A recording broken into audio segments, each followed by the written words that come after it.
Welcome back to The Interval, a musical theatre podcast. This week, you better get your marmalade sandwiches ready and head on down to Paddington Station because we are talking all about Paddington the Musical as the cast recording has only just come out, and a certain somebody in this podcast is obsessed with it already.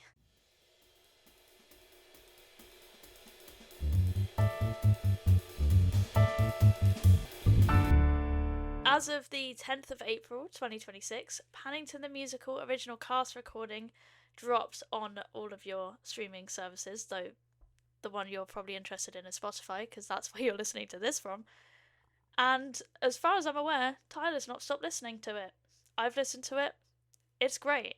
We do want to do So that, and we yes, want to I've talk been all listening about it to this cast recording today a lot. and talk a little bit about the inspirations that we think Tom Fletcher had and our Yeah, favourite seeing it at songs. the end of September. I'm very excited. So if anyone remembers our You're going to see it, 2026 aren't you, soon? shows say soon. we're excited September. for episode that came out towards the end of last year, Paddington was my most anticipated of the year, and it still is, and the cast recording also was, and rightfully so, because this cast recording, It was. oh man, this is as close to perfect as it can be, in my opinion. It's not perfect, but it's very, very close. There's not many skippables, which is really nice. No, we're not gonna focus on skippables though. We're gonna have positive energy today. We're gonna have positive Paddington energy. Before I start, because I have quite a few notes, are there any songs that you particularly really like? Obviously, Pretty Little Dead Things is like the one that's gonna get stuck in your head, and that got stuck in my head the whole time that me and Tyler were in London. But my favourite song is actually The Rhythm of London. I love that song. Yeah, me too. Me too. It's so happy. Don't get me wrong, it might have been helpful by the fact that I was listening to the song while on the way to London, so it kind of felt fitting. But it was just really nice vibes. I don't have notes. This song is perfect and wonderful, and I love it. Also, Tanya and Tony, who are the characters that primarily lead this song, they are the best characters in the show, and I can say that with authority, having not seen the show You yet. know what? I respect that. That's fair. But they're great. They have such a lovely vibe, and they are, as far as I'm aware, they are completely new characters for the musical. I love that song. What about you? Have you got any songs? And you can't say the whole set list. I've arrived, which is when Paddington arrives in London. I love this song. It's such a lovely way to start the show, in my opinion. It does a really nice job of establishing Paddington and the Brown family's personalities, I think. The Brown family, I just think it conveys all of their personalities so well. Like, you get the vibes that Mr. Brown is very, like, straight-laced and quite, like, strict. And, like, Mary just wants everyone to be happy, and she's also really lovely and kind. And Judy's like just a typical teenager who like she can't be dealing with anything. Paddington is Paddington, and we love him. And I love all his singing.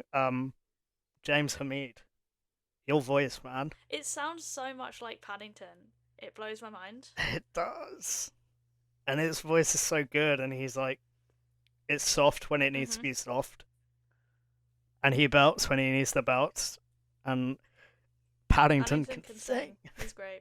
There's a nice little belty section at the end of the song, and I love that throughout the musical there's obviously always references to Paddington addressing Aunt Lucy. Yeah. And that's how it starts as well. He's writing to Aunt Lucy about how he's come to London, and then at the end he's found a family. Even though it's 7 minutes, it's one of those songs that doesn't feel like it goes on forever. Like it tells the story so nicely as well. I love it. Don't touch that. Oh my god. This is like might be my favourite song. I love how much of the staging they've been able to like convey just in the recording. Shout out to Judy where she gets the line, so Paddington picks up her diary and then she's like, Mum, don't touch that, because she's been writing about Tony. She's like, Tony's not your business. And then Paddington picks up her headphones and she's like, don't touch those. And she sings, it's the only way to shut the noise out from this home. The sleigh when she sings that line, oh, I love it. I just really love this song. They all get like a little moment in it, and it's just funny. It's so chaotic, and I'm really excited to see what it looks like on stage, or for you to tell me what it looks like on stage. Do you have any more? I have a couple more, but if you please interrupt me if you have more. I mean, like I said, I really like Rhythm of London. I feel like we should touch on Pretty Little Dead Things because it's kind of the song of the musical, isn't it? It's like the most popular one. It's a banger. Yeah, I mean, it's just insane Mhm. villain song, really, isn't it? Also, her other one, which is Everything You Never Were or Everything I Everything Never you never Was. I can't were. remember exactly. Yeah. Yeah, that's just as good. And then they do like a reprise of that, and Mm. oh, that's just everything about the music She's a in this show. fantastic villain, So good. and I really like her songs. What's your next one? Where's Paddington? Oh, did you cry in that one? I didn't Yeah, cry, but fair. it gets me. I know I just said Don't Touch, that was my favourite, but I think this is Mhm. actually my favourite. I just love this. So this is, I mean, you can infer from the title, Paddington has run away, he's gone missing, and the Browns and the rest of the residents of Winter Gardens trying to look for him. And I just love this. I love the little interactions between Judy and Mhm. Tony that we get here. That like it's really clear, like early on, that it's like a mutual. Like they both like each other. Yeah. It's really cute. Um, and then off the back of that, Tanya and Henry have this like great conversation where Tanya's like, dude, you need to relax.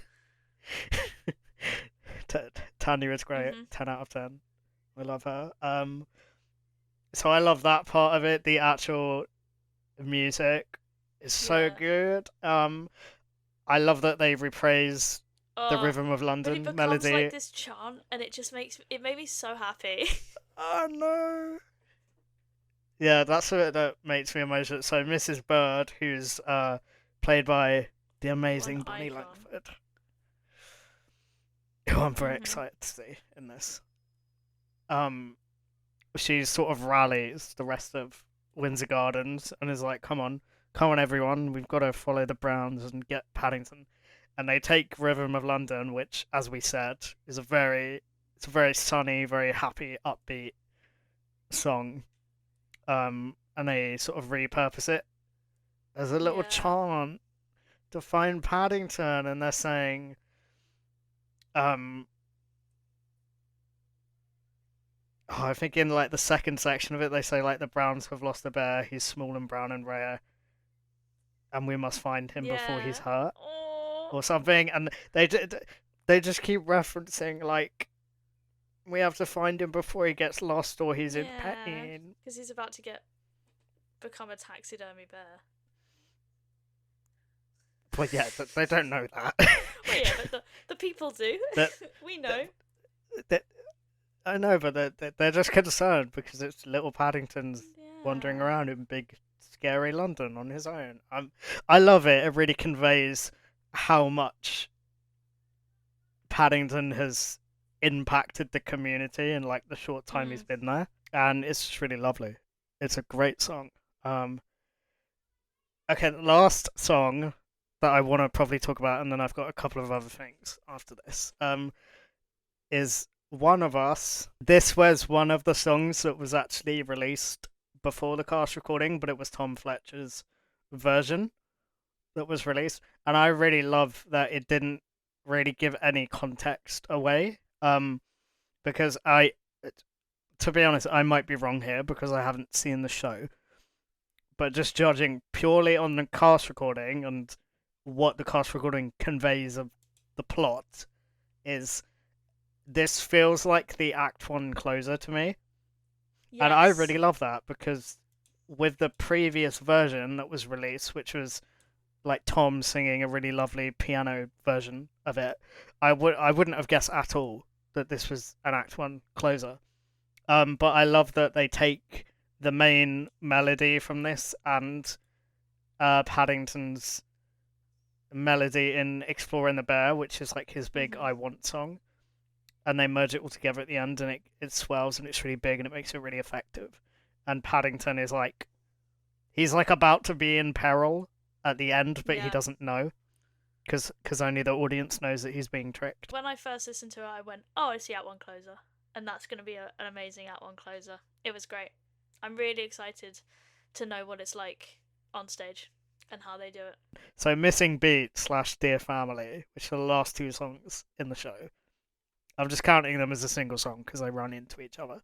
I love them both. Missing Beat is just really cute and fun. It's just everyone celebrating Yeah. Paddington and that he's like a resident of Windsor Gardens now.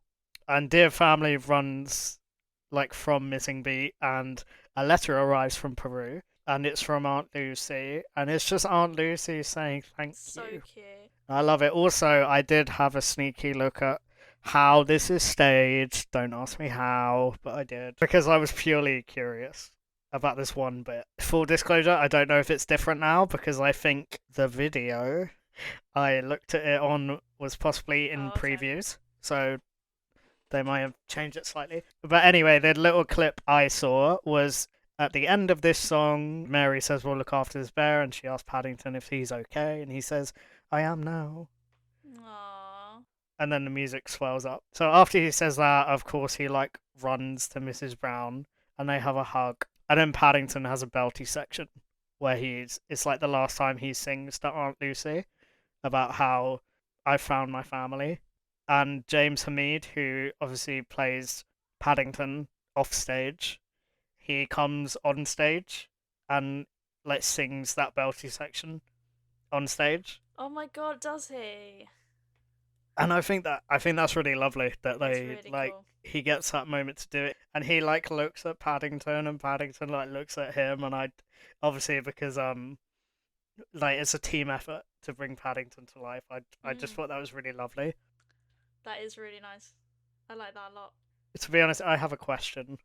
Marmalade. Yes. So the implication at the end of Act One is that okay. My last thing is so we both touched on this a little bit before we started recording. So Mr. Tom Fletcher, who wrote the music and lyrics for this musical, I think Mr. Tom Fletcher was a little bit sneaky, and I think he's put in a few little musical theatre references throughout this soundtrack. The first one might not be a reference because it's so small, but it also might. We're not underestimating anything. So in Where's Paddington, there's a bit where the chorus just say "Where could he be," and they sing it quite quickly, and that instantly made me think of Bedding and Blankets from Come From Away when they sing "What Do We Need."